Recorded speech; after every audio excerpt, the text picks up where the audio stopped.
ওকে, so chapter 6-এ আমরা fragmented industry নিয়ে জানবো। সো ফ্র্যাগমেন্টেড ইন্ডাস্ট্রি হচ্ছে একটা ইন্ডাস্ট্রি যেখানে একসাথে অনেক বড় ছোট মিডিয়াম সাইজের কোম্পানি থাকে, সেম সাইজের কোম্পানি থাকে না।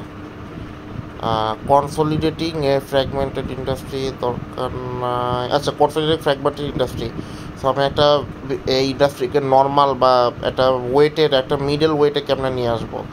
ফার্স্ট অফ অল হচ্ছে চেইনিং করা। চেইনিং মানে কি, আমি হচ্ছে এই বিজনেসের হচ্ছে কি অনেক রিটেল আউটলেট দিব, বিজনেসটাকে অনেক জায়গায় আরও গ্রাম ট্রাম এলাকায় ছড়াই দিব। সো এটা আমাকে আর কি কস্ট লিডারশিপে দিতে বা ন্যাশনাল ব্র্যান্ড হইতে হেল্প করতেছে। দেন হচ্ছে ফ্র্যাঞ্চাইজিং, সেটা হচ্ছে আমি অন্যান্য বিজনেস মডেলদেরকে আমি আমার কোম্পানি ফ্র্যাঞ্চাইজ করতে দিব, আমি নিজেও হচ্ছে গিয়ে অন্য মানুষদের ফ্র্যাঞ্চাইজ করব। তো ওগুলো অ্যাডভান্টেজ হচ্ছে গিয়ে মানে র্যাপিড এক্সপ্যানশন। হরাইজন্টালে মার্জার, যদি আমার বিজনেস অনেক ছোটো হয় তাহলে আমরা কয়েকটা ছোটো ছোটো বিজনেস একসাথে মার্জ করে একটা বড় একটা কোম্পানি তৈরি করতে পারি। So marketing late majority laggards. Okay, so কাস্টমারদের কী কী গ্রুপ আছে? টোটাল কাস্টমারদের 5টা গ্রুপ আছে। প্রথম হচ্ছে ইনোভেটর, যারা হচ্ছে গিয়ে নতুন নতুন টেকনোলজি অ্যাডাপ্ট করতে পছন্দ করে, লাইক মি। আর্লি অ্যাডাপ্টার্স হচ্ছে গিয়ে যারা হচ্ছে গিয়ে প্রোডাক্টের ফিউচার পটেনশিয়াল দেখে যে এই ফোনটা কত বছর চলবে বা ল্যাপটপটা কত বছর চলবে। আর্লি মেজরিটি, যারা হচ্ছে গিয়ে ওই প্রোডাক্টটা তখনই নিবে যখন তারা বুঝতে পারে যে এটা আসলে তাদের জন্য কাজে লাগবে। লেট ম্যাচুরিটি হইতেছে গিয়ে যখন মানুষ এরা অন্য মানুষদের দেখে যে এরা ইউজ করতেছে এটা ভালো, তারপরে এটা ইউজ করে। ল্যাগার্স হইতেছে তারা হচ্ছে গিয়ে নতুন টেকনোলজিকে পাত্তা দেয় না। Factors that Excelerate customers demand, প্রথম হচ্ছে রিলেটিভ অ্যাডভান্টেজ।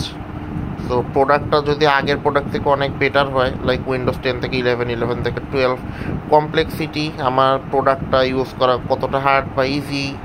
দেন হচ্ছে কম্প্যাটেবিলিটি, সেটা হচ্ছে আমার কারেন্ট যে নিড সেই নিডটা ফুলফিল করতে পারতেছে কি না। সো ট্রায়ালেবিলিটি, সেটা হচ্ছে কি কাস্টমার সে প্রোডাক্টটা টেস্ট করতে পারতেছে কিনা। অবজারভেবিলিটি, যেটা হচ্ছে গিয়ে আমার যে বেনিফিটস প্রোডাক্টের সেটা অন্যান্য মানুষ ক্লিয়ারলি দেখতে পারতেছে কি না। দেন হচ্ছে ভাইরাল মডেল অফ ইনফেকশন, এটা হচ্ছে গিয়ে প্রোডাক্টটা যদি ভাইরাল হয়েছে ইনফ্লুয়েন্সারদের কারণে তখন আমার ডিমান্ড বেড়ে যায়। So strategies to manage rivalry, প্রথম হচ্ছে মার্কেট পেনেট্রেশন, মানে হচ্ছে গিয়ে মার্কেটে একদম ভিতরে ঢুকে মার্কেটের বেশি পরিমাণে শেয়ার কিনে ফেল বা বেশি শেয়ার নিয়ে নিতে পারা, যে অন্যান্য যে আমার প্রোডাক্ট বেশি সেল হবে। ভালো ভালো প্রোডাক্ট ডেভেলপ করা, মার্কেটে হচ্ছে গিয়ে বিভিন্ন ডেভেলপ করা, যে মার্কেটে আমি গরিবদের জন্য ছাড়তাম এখন বড় লোকদের জন্য ছাড়তেছি, just like penetration. Product proliferation, এটা হচ্ছে কি অনেক ধরনের সেম কাইন্ড অফ প্রোডাক্ট অনেক ধরনের ভাবে বানায় ছাড়া, লাইক তেলকে আমরা অলিভ অয়েল বানাইতে পারি, সয়াবিন তেল, সরিষার তেল, রাইস ব্র্যান অয়েল, অনেকভাবে আমরা অনেক ধরনের তেল সেল করতে পারি। সো দেন হচ্ছে pricing approach. First of all হচ্ছে প্রাইস সিগন্যালিং, কম্পিটিটরদের সাথে হিসাব রেখে আমরা প্রাইস রাখা। প্রাইস লিডারশিপ, এমন একটা প্রাইস রাখা যেটা অন্য কেউ না দিতে পারে। নন প্রাইস কম্পিটিশন, তো অনেক ধরনের প্রোডাক্ট রাখা যাতে আমাকে ডিরেক্টলি প্রাইস ওয়ারটা এফেক্টেড না করতে পারে। ক্যাপাসিটি কন্ট্রোল লাগবে না। ওকে, সো কোন ইন্ডাস্ট্রিতে যাওয়া আমার জন্য বেস্ট হবে? তো সেটা হবে choosing a strategy in a declining industry, যে ইন্ডাস্ট্রি কমে যেতেছে সেটার জন্য লিডারশিপ স্ট্র্যাটেজি। তো এই অবস্থায় আমরা লিডারশিপে চলে যাওয়ার ট্রাই করব। নিচ স্ট্র্যাটেজি, যেখানে হচ্ছে আমি একটা স্মল আর হাই নেট ওয়ার্থ দি ইন্ডিভিজুয়ালকে টার্গেট করে সেই কাস্টমার গ্রুপকে সার্ভ করব। হারভেস্ট স্ট্র্যাটেজি, সেটা হচ্ছে কি আমি ইনভেস্টমেন্ট কমাই দিব এবং লো কস্টে কেমনে প্রডিউস করতে পারি সেটার দিকে ফোকাস দিব। ডাইভেস্টমেন্ট স্ট্র্যাটেজি, যেখানে হচ্ছে গিয়ে আমি আমার বিজনেসকে সেল করে অন্য কোনো কোম্পানির কাছে দিয়ে দিব। দেন হচ্ছে market development and customer group, যেটা একটু আগে আমরা দেখে আসলাম। Innovator, early adopter, early majority, late majority, আর লাস্ট হচ্ছে ল্যাগার্ড। লিমিট প্রাইসিং,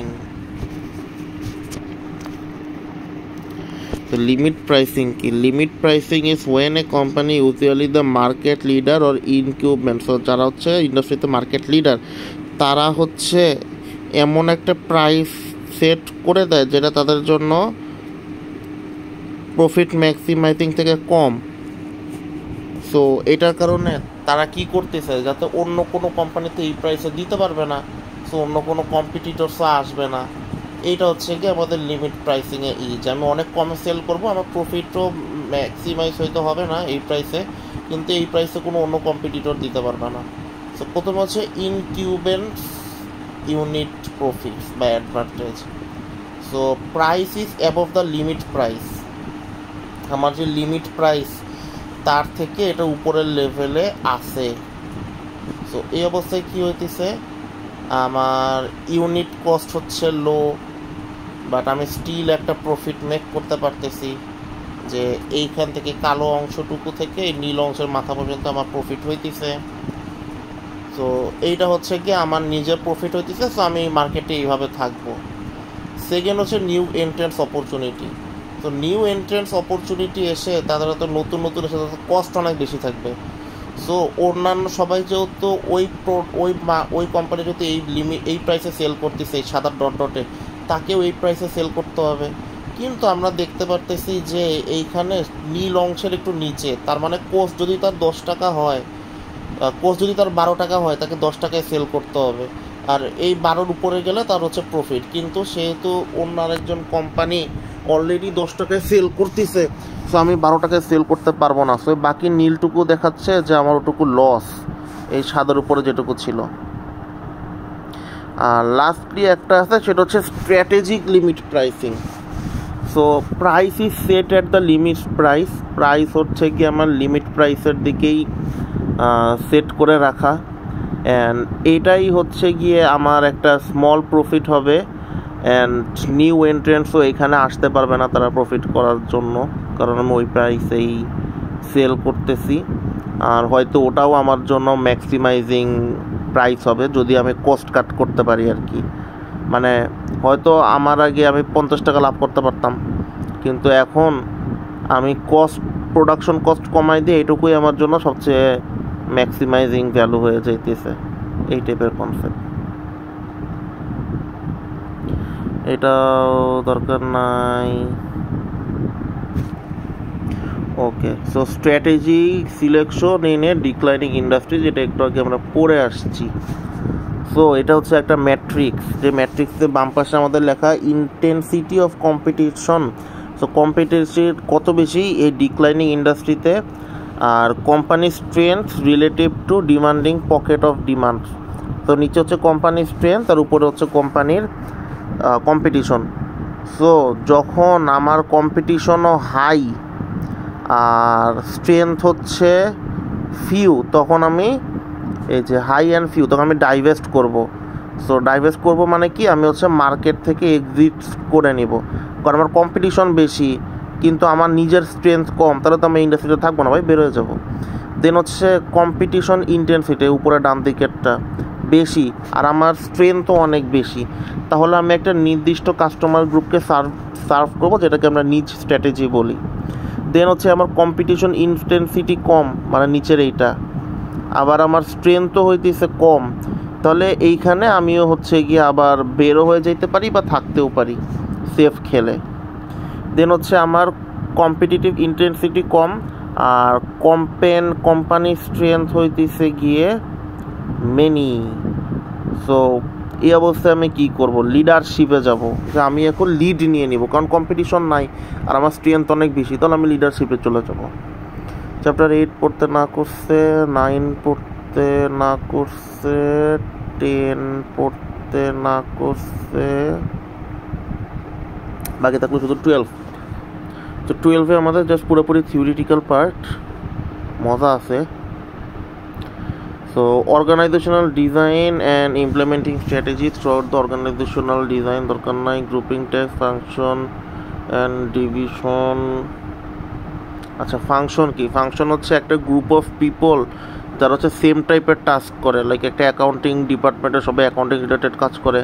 ডিভিশন মানে হচ্ছে গ্রুপ অফ ফাংশন যারা হচ্ছে গিয়ে একসাথে কাজ করে যাতে তারা প্রোডাক্ট সার্ভ করতে পারে ভালো, like marketing, management, accounting, finance. Hand of মানে হচ্ছে আমার এক ডিপার্টমেন্ট থেকে আরেক ডিপার্টমেন্টে যখন প্রোডাক্টটা যায় তখন সেটাকে আমরা হ্যান্ড অফ বলি। আচ্ছা, টল আর ফ্ল্যাট স্ট্রাকচার কি? টল স্ট্রাকচার মানে হচ্ছে আমার ম্যানেজমেন্টের অনেকগুলো লেভেল থাকে, আর ফ্ল্যাট স্ট্রাকচার হচ্ছে আমার ফিউয়ার লেভেল থাকে। তো টল স্ট্রাকচারে আমার ডিসিশন মেকিং অনেক স্লো হয়, কস্ট বেশি, কমিউনিকেশন প্রবলেম। ফ্ল্যাট স্ট্রাকচারে এই প্রবলেমগুলো নাই।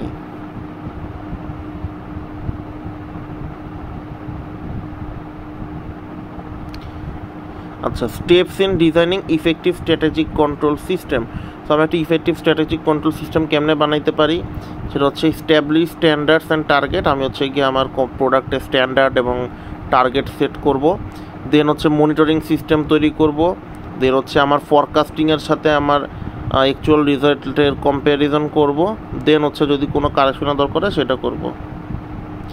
আচ্ছা, সো আমি কন্ট্রোল কীভাবে করতে পারি? দুইভাবে করতে পারি, সেটা হচ্ছে পার্সোনাল কন্ট্রোল, এটা হচ্ছে আউটপুট কন্ট্রোল, এটা হচ্ছে বিহেভিয়ার কন্ট্রোল, তিনটা। তো পার্সোনাল কন্ট্রোলে হচ্ছে কি আমরা হচ্ছে ফেস টু ফেস ইন্টারাকশন করে সেটা কন্ট্রোল করতে পারি, একজন অ্যাকাউন্টিং বা ফাইন্যান্সের লোকের সাথে কথা বলে। আউটপুট কি আমি হচ্ছে একটা গোল সেট করে দিব যে এই গোলে আমাকে সেল করতে হবে। সো বিহেভিয়ার কন্ট্রোল কি? আমি যদি বিভিন্ন রুল সেট করে দেই তখন সেটার মাধ্যমে আমরা হচ্ছে মানুষের বিহেভিয়ারকে কন্ট্রোল করতে পারি।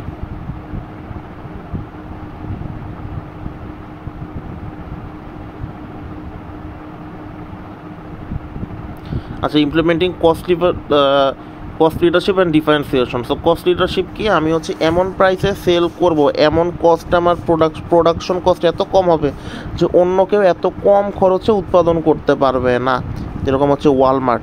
আর ডিফারেন্সিয়েশন কি? আমি হচ্ছে এত ধরনের প্রোডাক্ট বানাবো আর এত প্রোডাক্ট বানাবো যে অন্য কেউ হচ্ছে এগুলাতে রিচই করতে পারবে না, এত কিছু বানাইতেই পারবে না, লাইক প্রাণ অ্যান্ড স্কোয়ার।